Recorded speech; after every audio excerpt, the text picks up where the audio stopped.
বিএনপির সৌভাগ্য যে আল্লাহ আমাকে সংসদে রাখেনি। কালকে যে মিথ্যাচার করা হলে, মিথ্যাচারটা কি?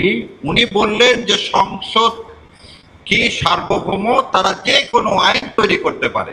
ভাই তাই যদি পারে কালকে সুপ্রিম কোর্ট বন্ধ করে দেয়, আমরা অন্য প্রফেশনে চলে যাই।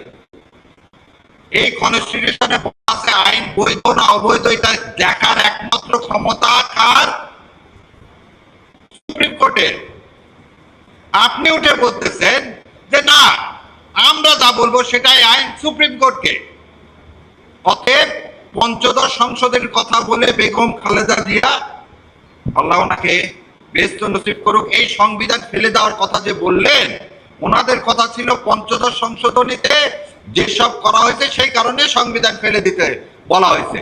এখন সেই সংবিধান আমরাই কি করব? আমরা অ্যামেন্ডমেন্ট করব। আমরা সংস্কার করব না, আমরা কি করব? অ্যামেন্ডমেন্ট করব। অ্যামেন্ডমেন্ট পরিবর্তন আর সংস্কারের মধ্যে একটু পার্থক্য আছে। আবার ওনারা আবার পরিবর্তনটা করতে চায় কি একটা শরীর রাখবে, মাথা রাখবে না। মাথাহীন দেহের কোনো মূল্য আছে? মূল্য নাই।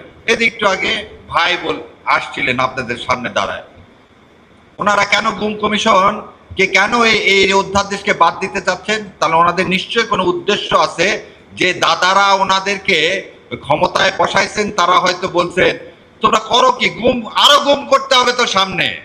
ওই জন্য মাননীয় স্বরাষ্ট্রমন্ত্রী বলছেন মবের নামে রাস্তায় নামতে দিব না।